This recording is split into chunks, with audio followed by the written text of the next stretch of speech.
కూటమి అధికారంలోకి రావడంతో ఆంధ్రప్రదేశ్కు మంచి రోజులు వచ్చాయి.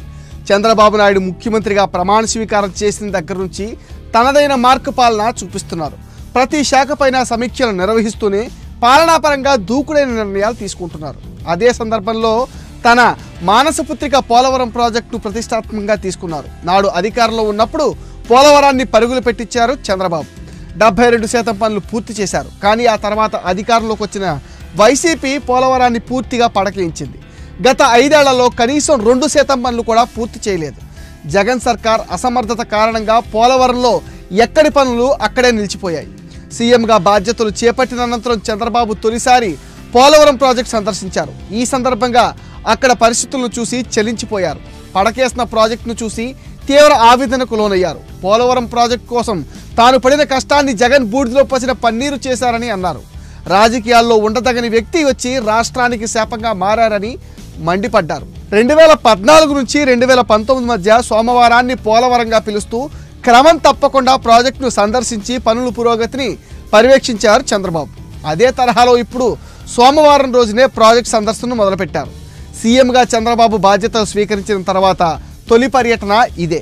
ప్రత్యేక హెలికాప్టర్లో పోలవరం సందర్శనకు వెళ్లిన సీఎం చంద్రబాబు ప్రాజెక్ట్ పైన ఏరియల్ సర్వే నిర్వహించారు.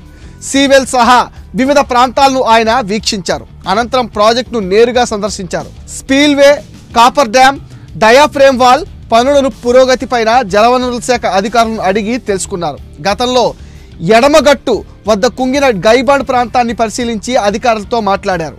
22, 23 గేట్ల నుంచి ప్రాజెక్ట్ పరిసరాలను చూశారు. అక్కడ ఏర్పాటు చేసిన ఫోటో ప్రదర్శనను తిలకించారు. ఈ సందర్భంగా మీడియాతో మాట్లాడుతూ ఆంధ్ర రాష్ట్రానికి ఎంతో కీలకమైన పోలవరం ప్రాజెక్ట్ అనేక సంక్షోభాలను ఎదుర్కొందని ముఖ్యమంత్రి అన్నారు. పోలవరంలో జగన్ క్షమించరాని తప్పులు చేశారని సీఎం చంద్రబాబు ఆగ్రహం వ్యక్తం చేశారు. జగన్ అసమర్థ విధానాల వల్ల ఆంధ్రప్రదేశ్ జీవనాడిగా అభివర్ణించే పోలవరం పూర్తి కాకుండా పోయిందన్నారు. ఏజెన్సీతో పాటు సిబ్బందిని మార్చారని, డయాఫ్రామ్ వాల్ను గత ప్రభుత్వం కాపాడుకోలేకపోయిందన్నారు. 446 కోట్లతో మరామతులు చేసినా బాగోతుందనే పరిస్థితి లేదని, సమాంతరంగా డయాఫ్రామ్ వాల్ కడితే 990 కోట్లు ఖర్చు అవుతుందని పేర్కొన్నారు. గతంలో ప్రాజెక్టు కొనసాగించి ఉంటే 2020 నాటికి పూర్తయ్యేదని తెలిపారు. పోలవరం పూర్తికి 4 సీజన్లు కావాలని అధికారులు చెప్తున్నారని, దీనిపైన పూర్తి స్థాయిలో అధ్యయనం చేశామని సీఎం స్పష్టంగా చేశారు.